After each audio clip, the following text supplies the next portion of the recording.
Okay mga boss, papalit naman tayo ng mga spring ng panggilid at mga bola. Ito, tinanggal ko na yung panggilid niya. Ito, madali lang naman tanggalin yan. Tatanggalin nyo lang yung mga tornilyo nun, bawat gilid.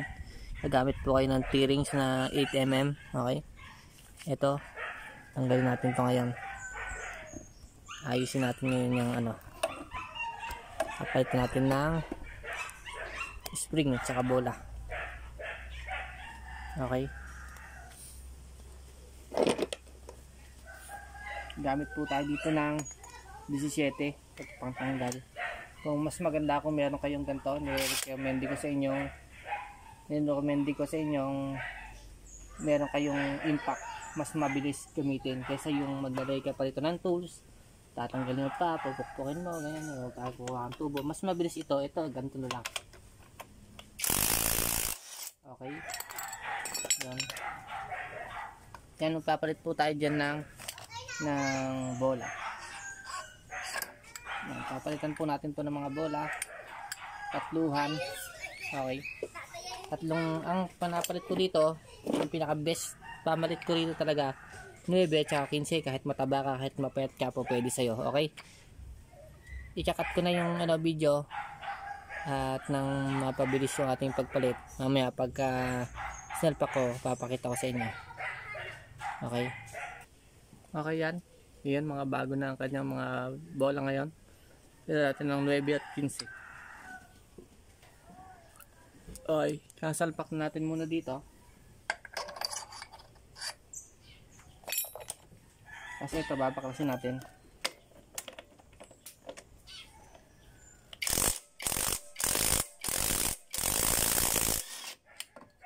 Yan, tanggal yung bell. Okay, yan. Ngayon ito, goods pa yung kanyang bago pa. Ngayon, babaklas natin ito. Itong kanyang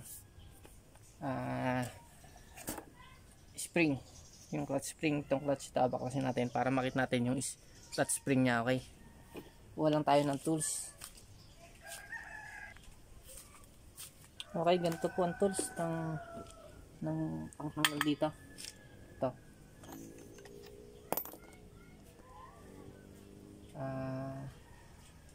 yan, ang sukat na to ay ano nakalagay? Wala nakalagay na sukat, pero yung pinag-orderan ko nito sa Lazada ay i-send ko na lang sa inyo. Ilagay ko na lang yung link siguro sa description. Wala kasi siyang sukat na nakalagay. Ayun, meron pala. Ayun, 39 at saka 41 ang sukat na to. Isang 39 at saka 41. Pero ang gagamitin po natin dito, ang sukat pa nito ay 39. Okay, 39 na sakit. Ito po yung 39 nya. Ngayon, pagbabaklasin nyo, hawakan nyo rin yan. Ayan, tumatalsik kasi yan. Ayun yung mga spring ng clutch spring. Ito naman po yung pamalit natin sa clutch spring. Tapos ito yung papalit natin sa center spring. Ito naman pang nga po pala to, pang NMAX na 1500 RPM. Wag po kayong magdidiretso po parehas na ito ay 1000 RPM tapos yun ay 1000 RPM. Yung isa po dapat mas malaki, mas mataas po ang RPM po ng isa. Katulad po na to, kunyari po ito pong binili ko kasi ang tinasan ko ay itong center spring. Ang nilagay ko sa kanya ay 1500 RPM.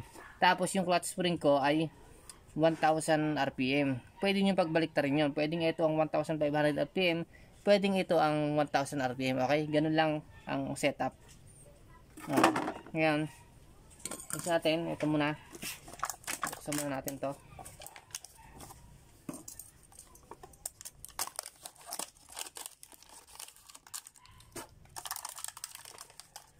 Ayan, magiging ito na siya.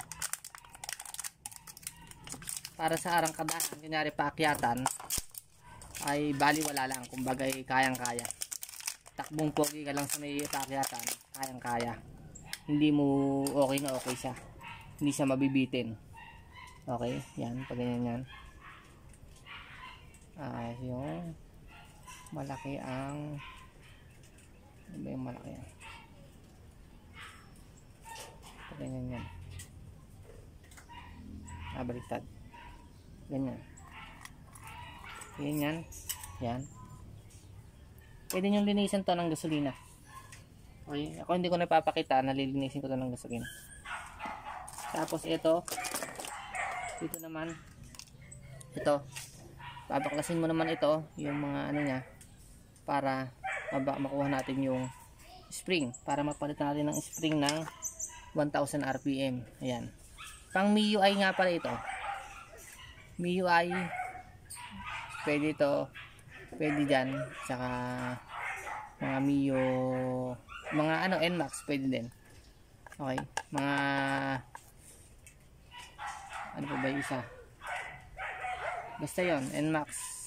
Ilagay ko na lang sa description yung mga pwede na clutch spring. Okay, pagka wala sa inyo yung lugar na yon, walang MIUI, ibang ano naman. Okay, lalagay ko na naman dun sa Lazada kung saan kayo order, yung legit na orderan.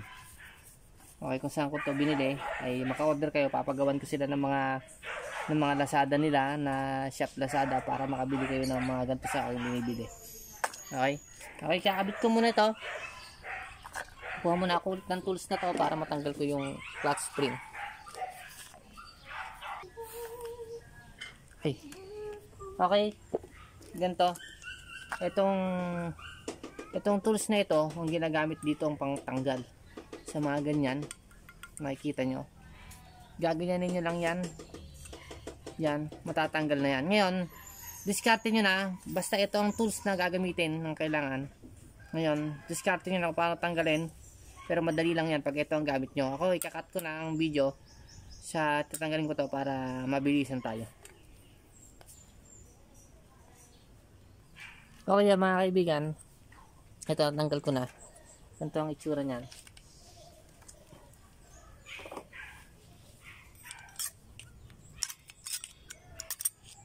Yan. Yan. Tanggalin natin. Ngayon, tatanggalin nyo ito. Yan.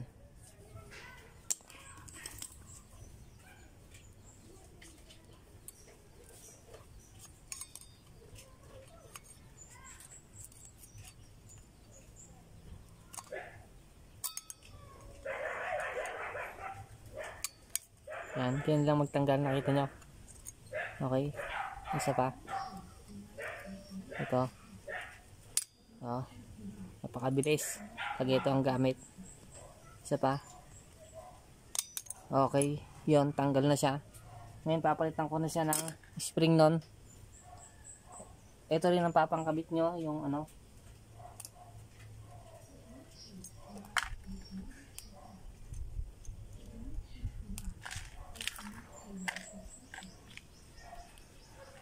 Ito yung lock nya. Tandaan nyo yung lock. Yan. Tingnan nyo kung maganda pa yung ano, yung ganyan nya. Humubo siya kasi minsan, ayan, nag-stack up yan. Yan. Titingnan nyo muna bago nyo kabit ulit yung spring. Ito, goods pa ito, goods. Kasi bago pa halos. Kasi itong batak na ito, ay magandang batak ito. Konti lang nagamit to, ilang buwan lang. Ngayon ito, gamitin natin to.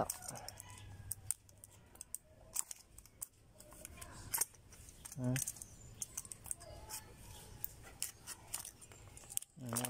Ayun, nahulog.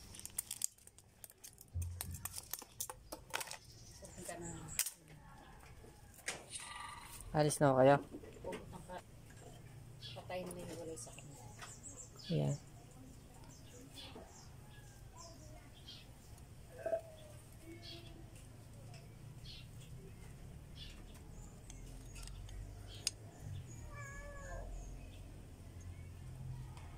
First, naka ano si inay.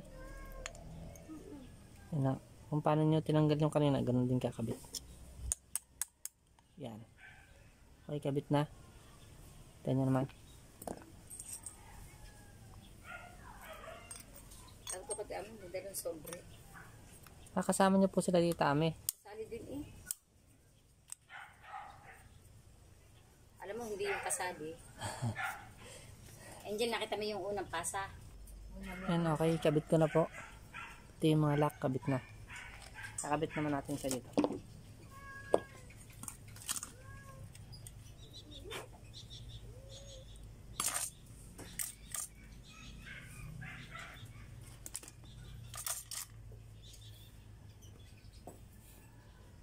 Yan, yung pagkabit po na yan ay ganito. Yan. Ganon. Isa ko lang yung may kapulo. Yan, ganun po ang kabit niyan. Tapos, i-check ko na po yung video para mabilis po tayo. O, yan, nilinis ko na. Nakabit ko na.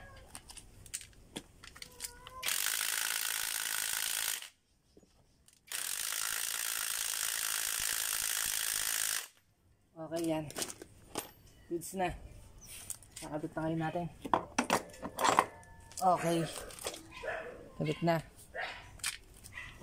Yan. Kabit na yung bell.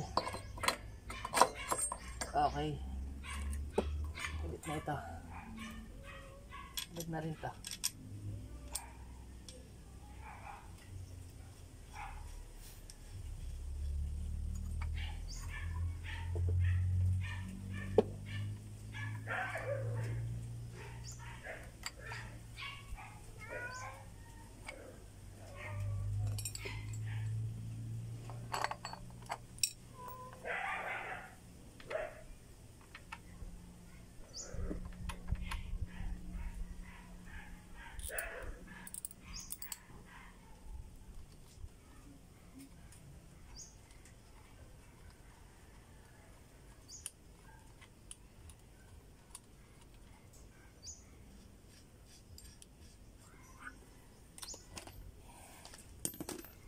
Okay, yan. Gagamit po tayo ng set 17.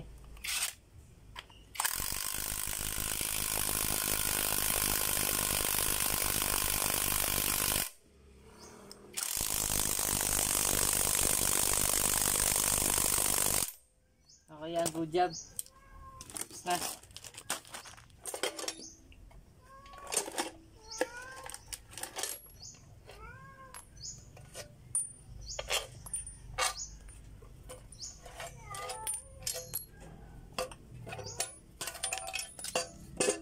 Okay, yan. Yan.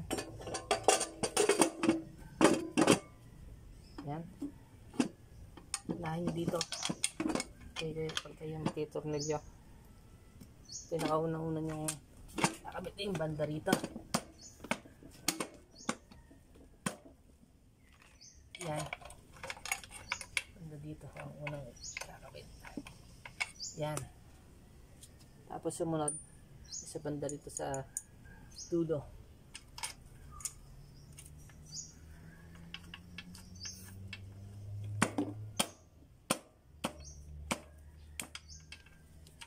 Ganyan.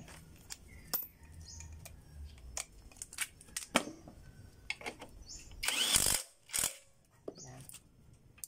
Ito naman.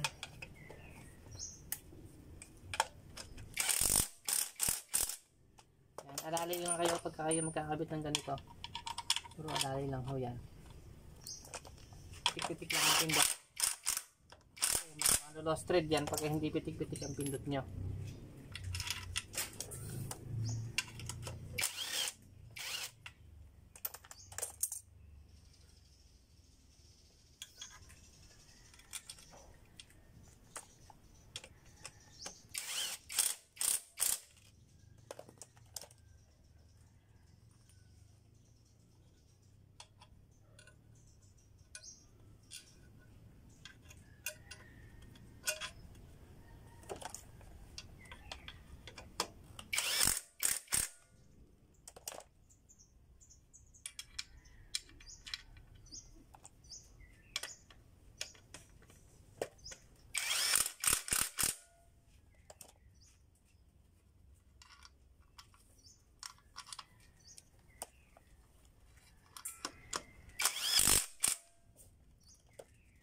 Tapos yung dalawang mahaba, ito nyo dito.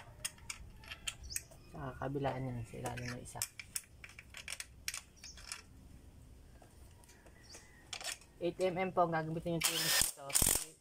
Pag T-rings po ang gamit nyo ay 8mm. Okay yan. Good na. Ganun lang magpalit ng panggilid. Tataas na ang inyong RPM, gaganda na ang inyong takbo. Sa paakyatan ay hindi kayo mahihirapan. Sa rektahan, mabilis din. 9 at saka 15 grams ang i-recommend ko sa inyong setup na maganda sa panggilid, sa bola. Tapos center spring nya ay 1,500 RPM. Tapos yung clutch spring nya ay 1,000 RPM.